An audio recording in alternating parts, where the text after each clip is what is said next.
The FBI is the most sophisticated law enforcement agency in the world, pursuing the most dangerous criminals. In California, when a young girl vanishes, We see Sandra Cantu skipping across the trailer park, going toward her house, and something catches her attention. the Bureau mobilizes. We had sexual deviants living in the trailer park. We just had other weirdos living in the trailer park. What are the odds of Sandra still being alive? FBI. Criminal Pursuit.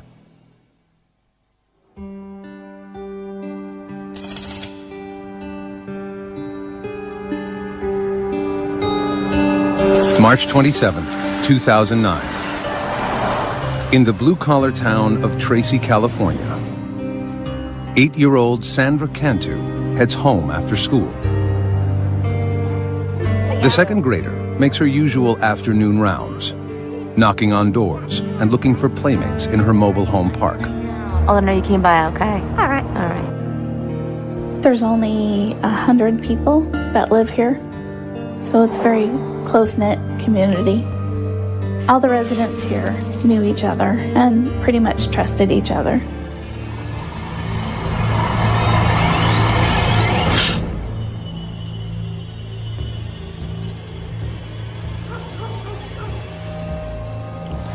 Hours pass, and Sandra doesn't come home for supper. Her mother, Maria, worries.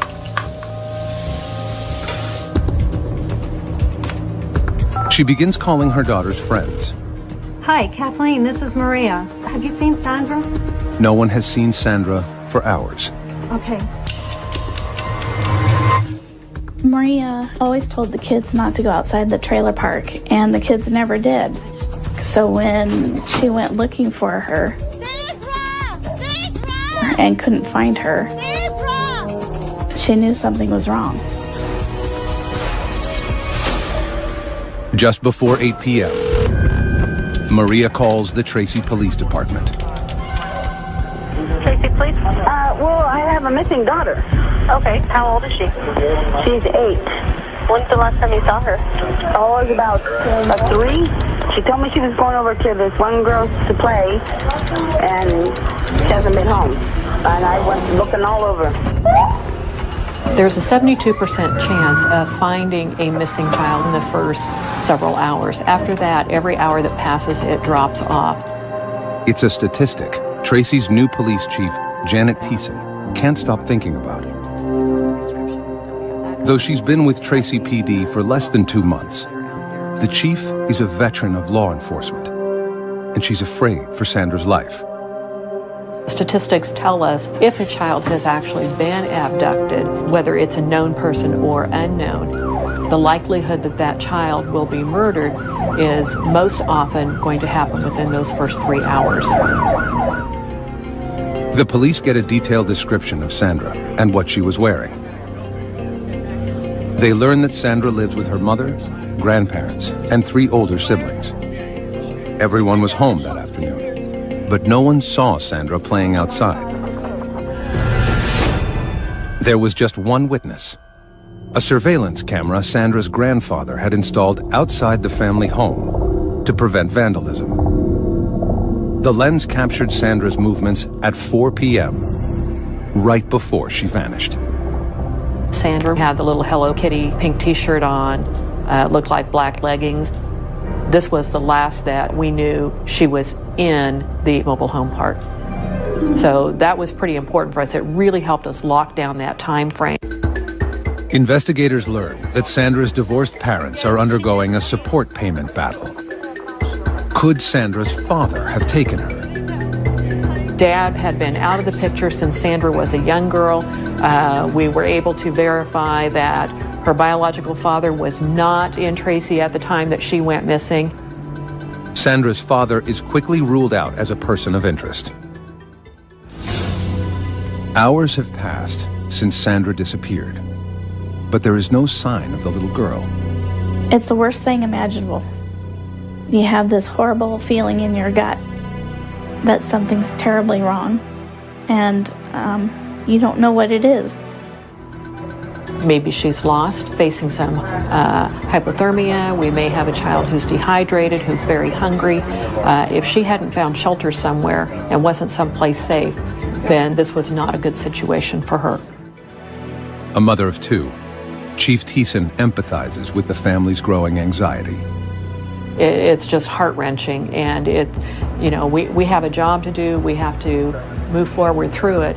But I think there's that human side of all of us that we think in the back of our mind, is this going to be that time where it's bad?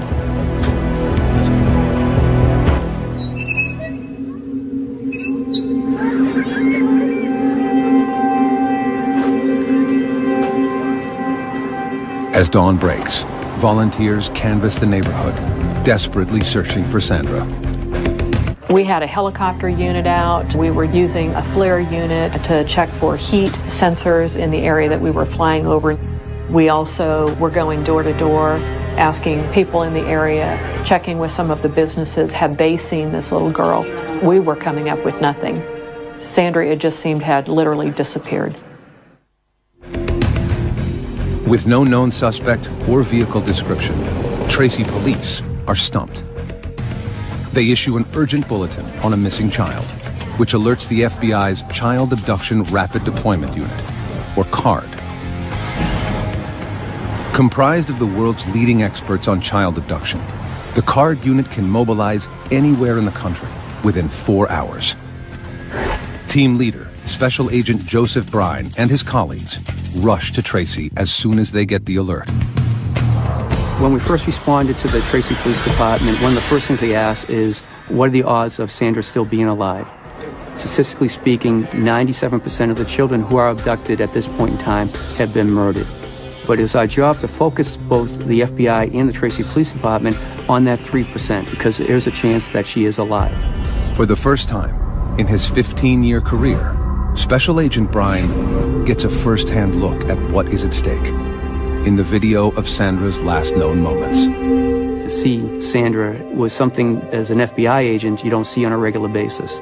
And it was just something that had an emotional impact. The case hits close to home for Special Agent Todd Davis. I had 3 little girls that I raised, and so it's very emotional, particularly when you're trying to find a child.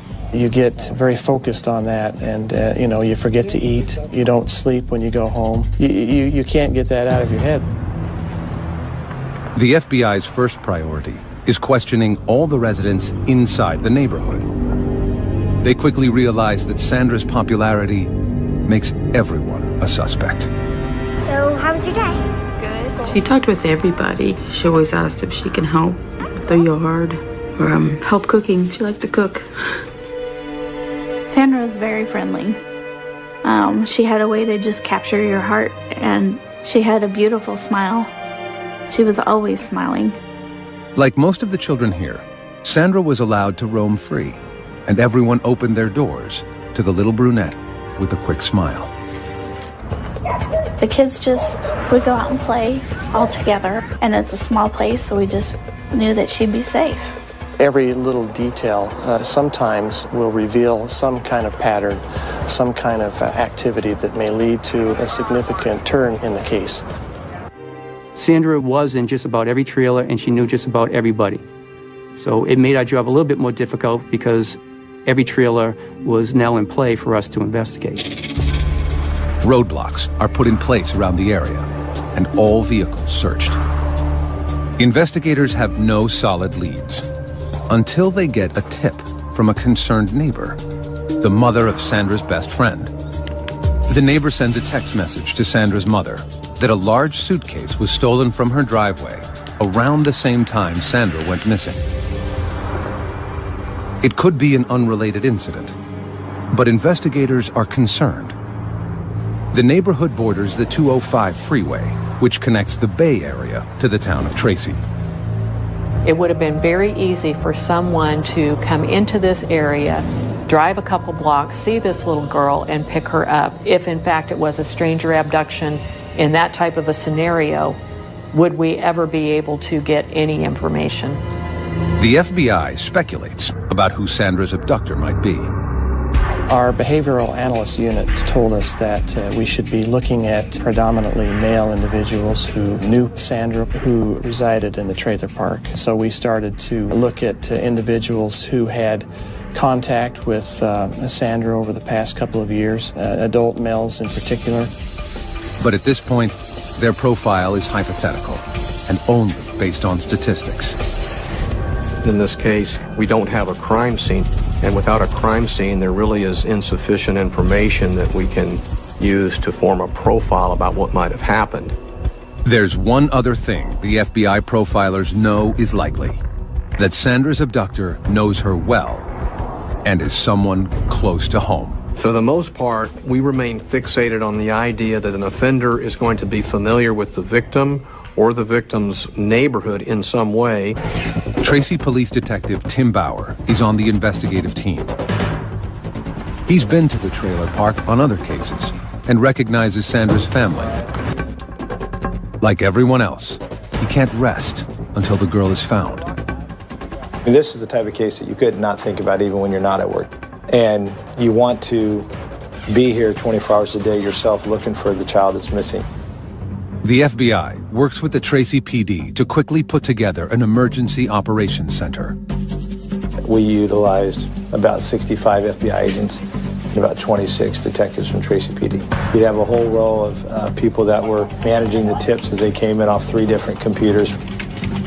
Every second counts, and investigators want as many people as possible to know about the case. Everything was such a blur.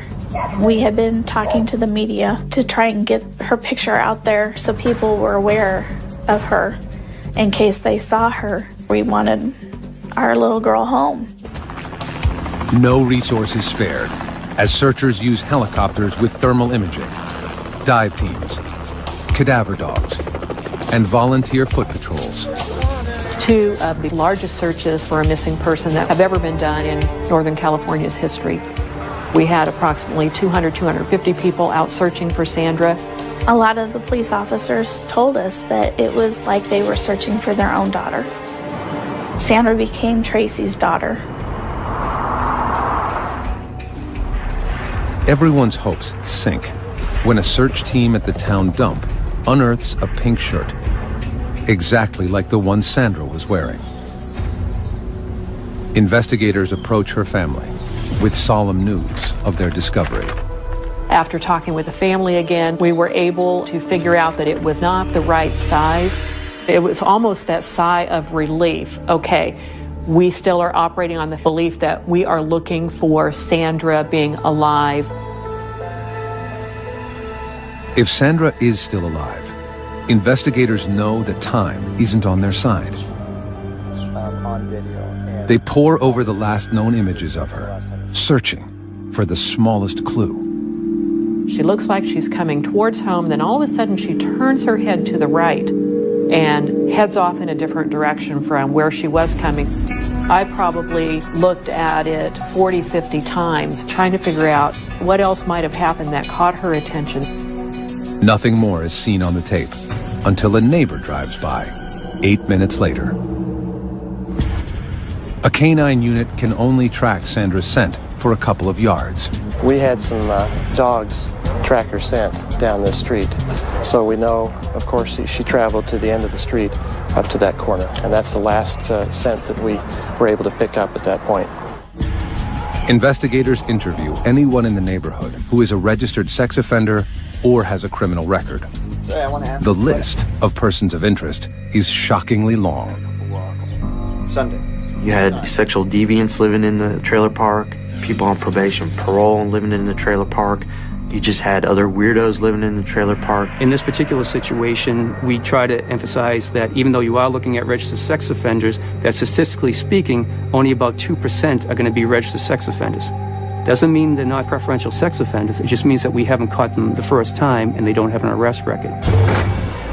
One person the police want to talk to is a man who 2 years earlier had approached Sandra at the neighborhood pool.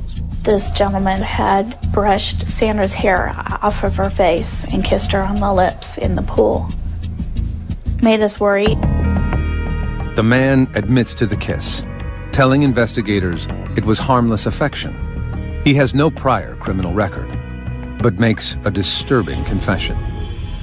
He told us that he had sexual fantasies about young girls, that his fantasies focused on girls between the ages of 9 and 10. And so that placed him high on our list.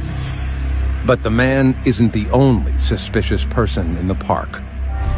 On the afternoon Sandra went missing, the park manager confronted an unfamiliar ice cream truck driver who was talking to children near Sandra's home. Hey, what do we have here? Can I have a chocolate bar? Sure can. They had a ice cream man that usually does not go to that particular area. Aren't you just a little kid? Was suspicious to some of the people in the neighborhood. And what did we tell you about being in the park? And that was another lead that we had to trace down. Did Sandra's trusting nature catch her in the net of a predator? Sandra was a very friendly girl, but we thought these individuals might have taken advantage of her friendly personality, to use to their benefit.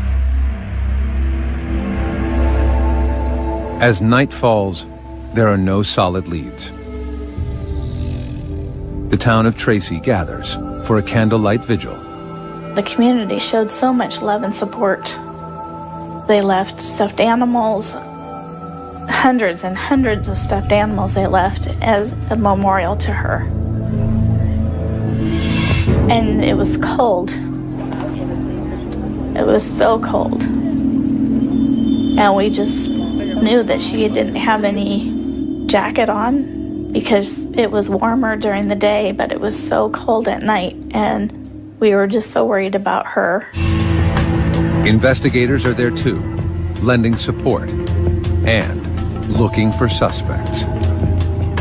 The peaceful ceremony is shattered when a woman frantically approaches FBI agents. She's screaming, "I found something, I found something." It says Cantu. So myself and a couple other agents and one of the police officers, we follow after her. She's still hysterical, she's still yelling, she's still screaming. We get over to where the mailboxes are in the complex, and she just plops down. She points, it's over there. Investigators are stunned when they read its dire message. Cantu is in stolen luggage in water at Pachetti and Whitehall. Signed witness. After 2 days of searching, there is no trace of 8-year-old Sandra Cantu. All the FBI and Tracy, California police have is a growing list of persons of interest. There were several individuals in the trailer park that jumped out at us that needed a little extra attention. These were individuals that had either been involved in drugs, crimes against children. Then, a startling lead lands in the lap of investigators. A neighbor walking to a candlelight vigil for Sandra finds something suspicious in the park. Here's the note. I was just walking by and I saw it here on the grass and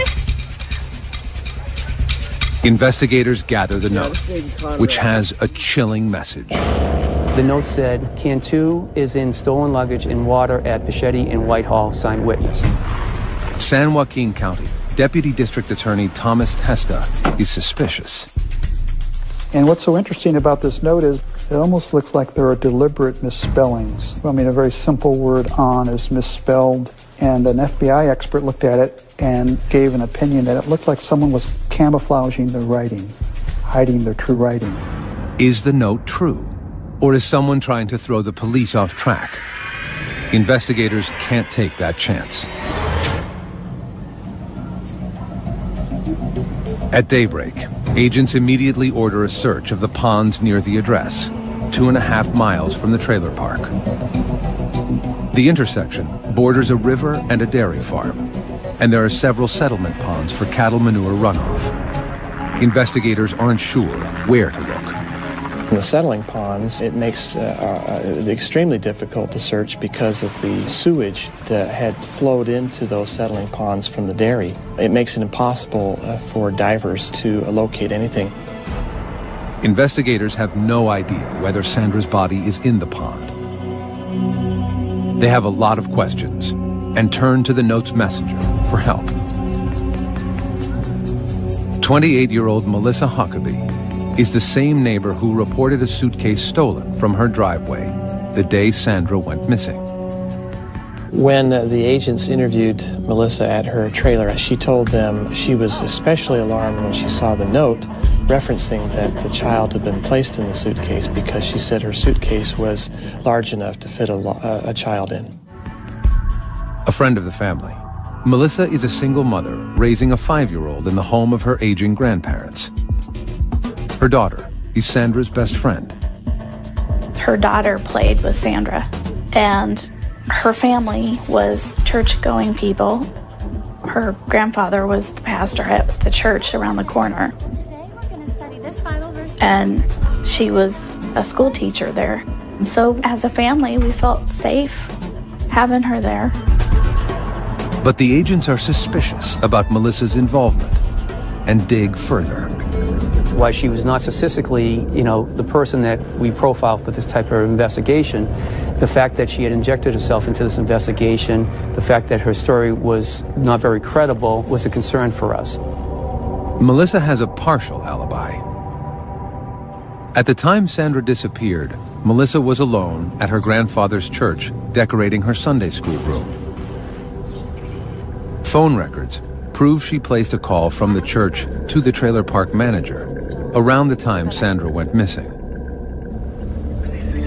Even so, agents search Melissa's car.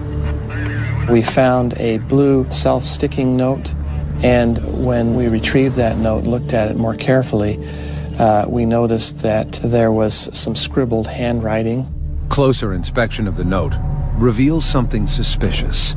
And our evidence response team was able to isolate the scribbled writing on top and adjust the color and contrast and shading. Underneath the handwriting were 3 words: Bachetti, Whitehall, and water. The address is the same as the one written on the note Melissa supposedly found. Is she the author of the ominous message? In Melissa's messy bedroom, agents find a notebook hidden below the nightstand. It is the same type of paper as the note, and a page is missing. It also contained on it some indented writing that we held up to an alternate light source, and our evidence response team was able to discern a couple of letters that exactly matched letters found on the anonymous note. Investigators are now certain that Melissa wrote the mysterious note. But why? Is this an attention seeker who somehow wants their 15 minutes of fame, or is it a situation where this person is trying to find out what do the police know and how close are they getting to me? In spite of the questions surrounding her, Melissa cooperates with police, offering valuable information about yet another suspicious neighbor. Yeah, the guy right there, he's really creepy. Every so often, Sandra would go to the man's home and play games or hang out. Do you have a deal? And he's been linked to an alarming incident with another little girl in the trailer park. That's for you. A 7-year-old child had been drugged, and he had assisted the child's mother in taking the child to the hospital. And when the police arrived at the hospital, he exited abruptly. That was an indication to us that maybe there was something that he was hiding. Cadaver dogs search the man's vehicle and get a positive hit on the truck. But the evidence team finds no traces of human remains. And residents are coming forward with more disturbing information. Police are shocked when a stepfather and stepson who share a trailer volunteer photos they have of Sandra on their cell phones. The top of her shorts were unbuttoned as she's sitting on somebody's lap.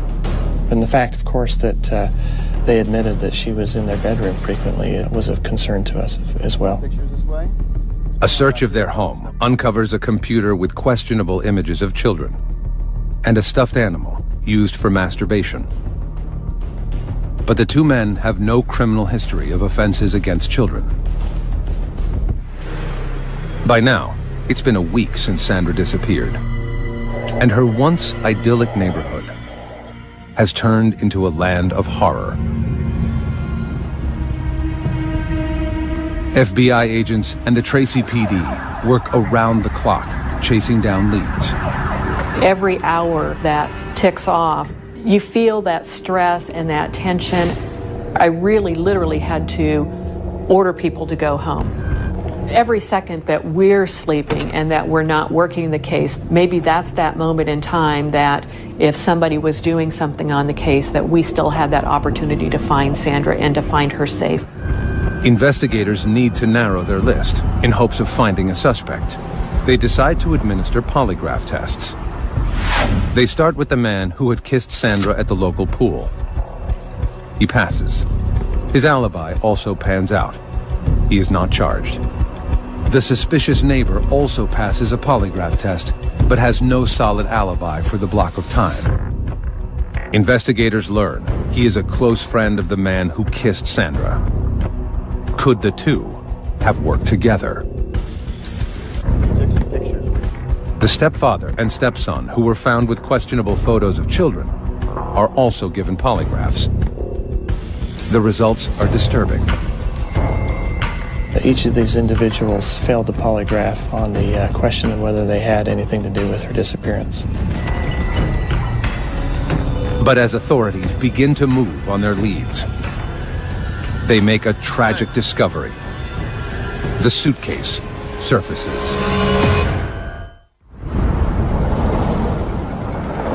It's been 11 days since 8-year-old Sandra Cantu vanished from her trailer park in Tracy, California. 2.5 miles away, workers at a dairy see a suitcase floating in the water. They call the sheriff, who rushes to the scene with Tracy PD and the FBI. Is she in there? We wanted to know, but at the same time, we didn't want to open at the scene, obviously, because we want to protect the integrity of what's inside. Hairs and fibers, other pieces of evidence that can link us to who did this, if this is actually Sandra in the suitcase. The suitcase does not have any identifying marks, but the zippers are tied together with a thin white string. Standing knee-deep in sewage, the evidence team lifts the suitcase and places it in a body bag. Immediately, the one thing you noticed was the weight of the suitcase. There was definitely something inside the suitcase. As we start to carry the body bag out, all of a sudden you could smell the smell of death. Investigators deliver the bag to the San Joaquin County Medical Examiner. He carefully cuts the white cord on the zipper and opens the case. Inside is a young girl, curled into the fetal position. Dental records and her clothing confirm what investigators don't want to hear. It is Sandra Cantu. It's devastating. You know, we lived up to this moment that she's still alive. We gotta find her. She's still alive. We can find her. We can find her. And then at this point, we can't. The only thing we can do to help her now is by finding out who did this. Sandra's body is fully clothed, in the same outfit she was wearing when she disappeared. Toxicology reports reveal she was drugged with benzodiazepine, a powerful sedative. There are no obvious injuries on Sandra's body. No scratches, bruises, or cuts, except a small scrape on the inside of her bottom lip. The coroner determines that she was sedated, then smothered, before being put in the pond. And there's something else. The doctor determined that she had been sexually assaulted, and at first was kind of confused because of the angle that had been used for the sexual assault, and kind of determined that it had been with a foreign object. After assaulting her, Sandra's killer completely redressed her body. What it suggests to me is that this was an individual who knew Sandra and perhaps may have felt remorse and wanted Sandra to be presentable. Special Agent Marcus Knudsen stays with Sandra's body as she is taken for x-rays and then to the morgue. Knudsen, himself a father of a young girl, can't bear to leave Sandra alone in the dark again. It hurts because this is a young girl. She had everything going for her. You know, why? Why take the life of a young girl? The case is now officially a murder investigation. But before authorities can begin, Chief Thiessen has the painful task of informing Sandra's family. It's so hard when you see something that's happened to a young child There's no easy way to tell somebody that your child is dead. It's news Sandra's family is not prepared to hear. When they came to tell us that they found Sandra,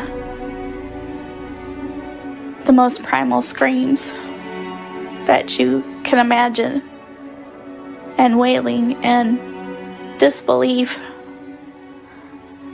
and just not wanting it to be true. To me, she was a beautiful baby.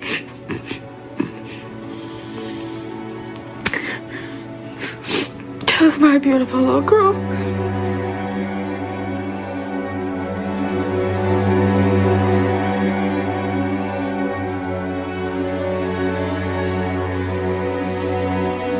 Once I had delivered the messages, I needed to have a few moments just by myself. This was just so highly charged. I had to take a few minutes, and I'm sure that there were a few tears that escaped. And then it's back to take that deep breath and back to the job at hand.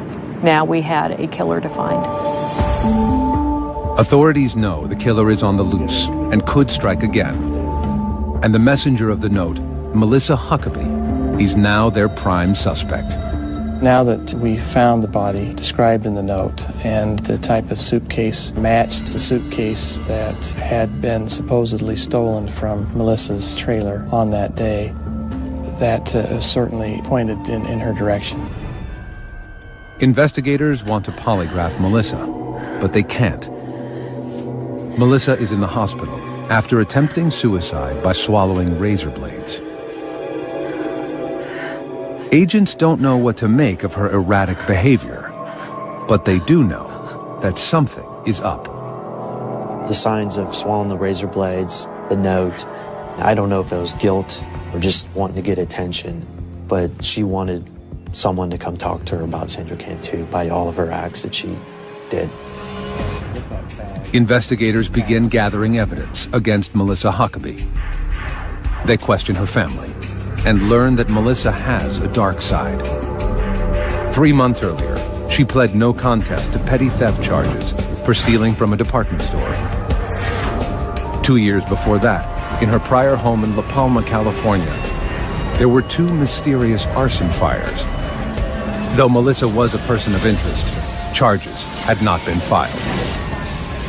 Melissa was mentally unstable and medicating herself for relief. She was bipolar, depressive, had high anxiety. She was dependent on drugs to deal with her emotional situations, frequently overdosed on those drugs.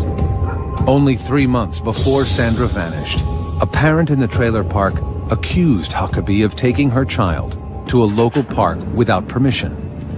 When Melissa brought her home, Hey, sweetie, I have some special juice for you. the girl acted strange. Drink it up. Her speech was slurred. Don't worry about the smell. It's really She was unable to control her muscles, kept falling down, and was drowsy. The girl's mother and her boyfriend rushed the child to the hospital. Tests revealed benzodiazepine in her bloodstream. Melissa denied harming the girl, and charges were not filed at that time. Agents hope that this time, Melissa won't be so lucky. They get a break when a local Marine is able to place Melissa where the body was found. We located a witness who lived on Whitehall Road who was heading to a restaurant to eat that evening with his wife. And he noticed an SUV, a small SUV that was parked facing west on the north side of the road with a car door open. The couple stopped to check it out. Then, Melissa emerged from the ditch. Basically, they saw her coming up from the pond. They engaged her in conversation and were able to provide the exact time this was based on where they had eaten that night for dinner. It described her to a T. It described her vehicle to a T. The timeline fits, but it's only circumstantial evidence. And investigators need irrefutable physical evidence. They get a warrant to search Melissa's grandfather's church.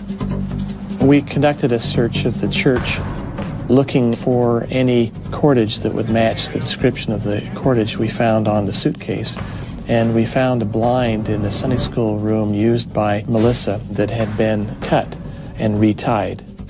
Investigators are also looking for the object Melissa allegedly used to sexually assault Sandra. We covered the church head and toe with alternate light source, looking for bodily fluids and blood.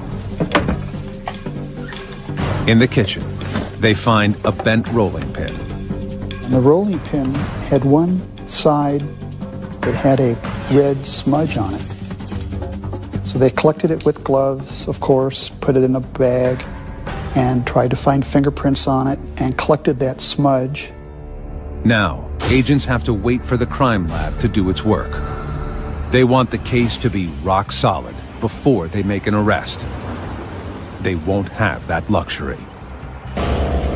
5 days after entering the hospital, Melissa Huckabee is released. Her daughter and grandparents have left town, and her house is empty.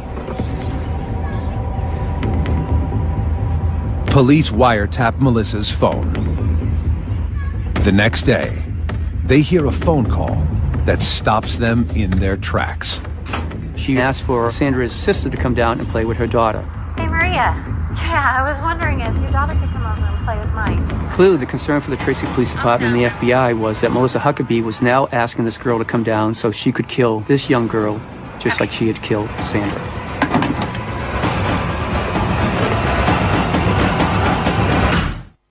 April 10th, 2009. 2 days after she is released from the hospital, murder suspect Melissa Huckabee invites her victim's older sister to her house. She says it's for a playdate, but FBI and Tracy, California police fear she has sinister plans.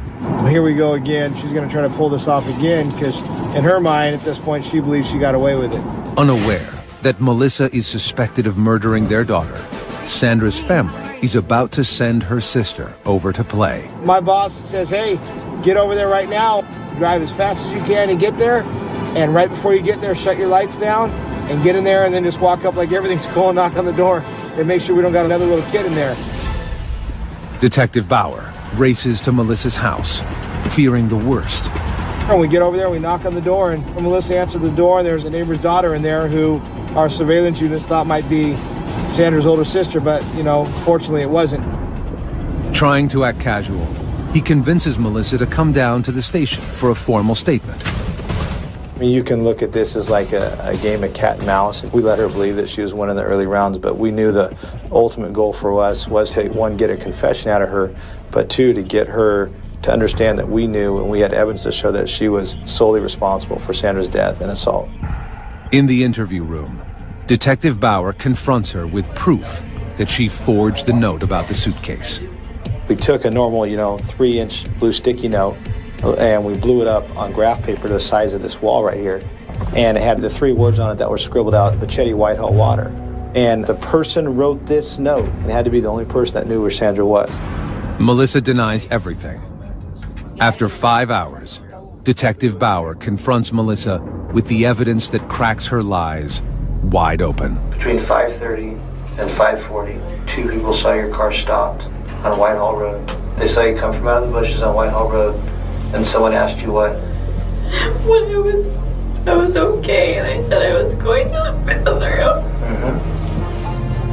What were you doing, Melissa?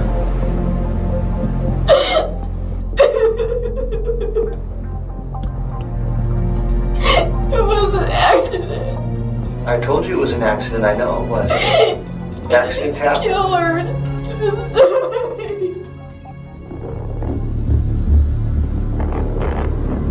Melissa claims Sandra's death was a horrible accident, a misguided game of hide and seek with Melissa's daughter. Melissa says she became distracted and forgot about Sandra in the suitcase. She drove to her Sunday school room at the church and began working. I went in the church. I was there. And when I came outside, I looked at my suitcase. I went to take it out and it was heavy. And she was in there. And she wasn't breathing or anything.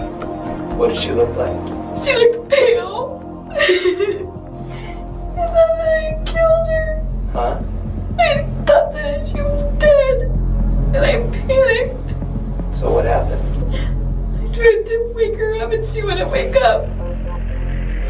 Melissa claims she tried CPR, but it didn't work.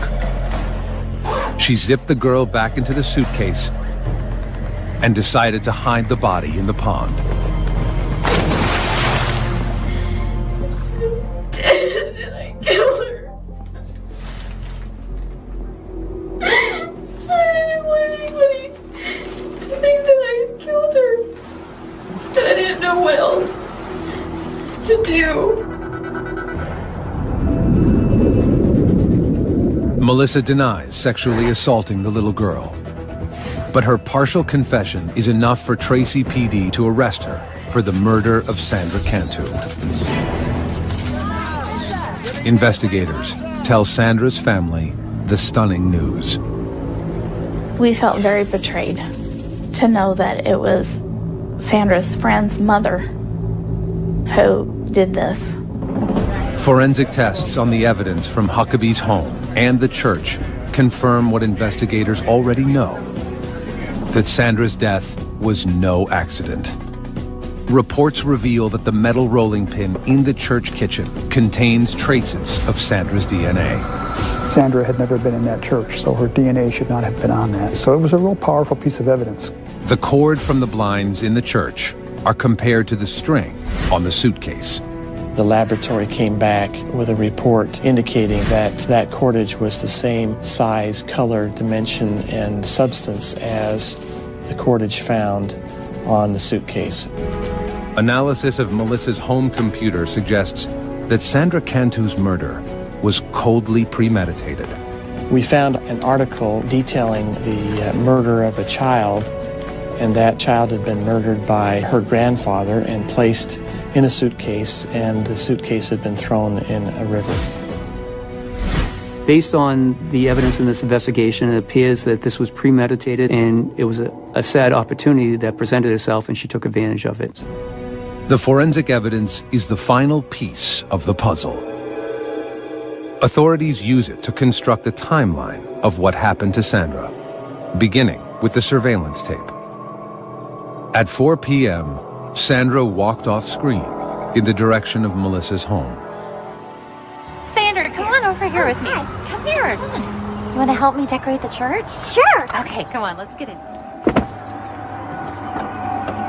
8 minutes later, Melissa's car drove by.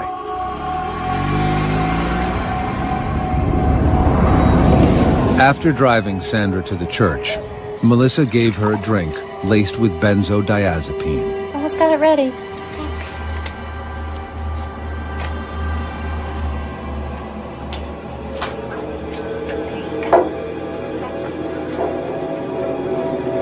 Go ahead, drink it all out.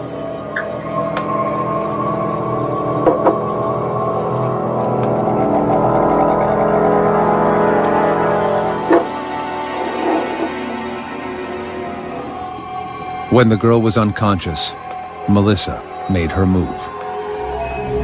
Around 5 p.m., phone records show that Melissa made a call from her grandfather's church to the trailer park manager, reporting her suitcase stolen.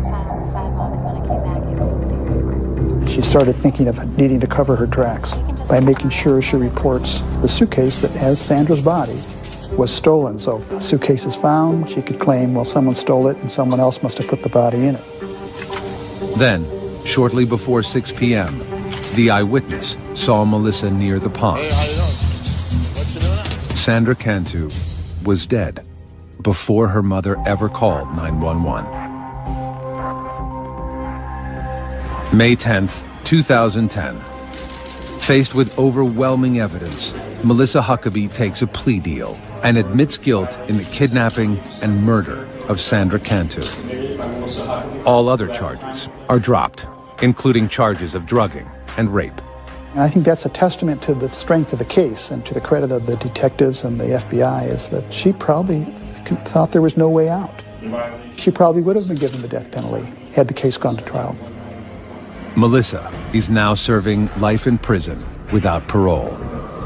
When asked why she killed Sandra, Huckabee has no answer. She never would tell me why she did it. To this day, she still says, I don't know why I did it. She knows why she did this, and she just won't tell anybody. We don't care. I don't care. to know, because it's a sick individual that would do something like this to a child.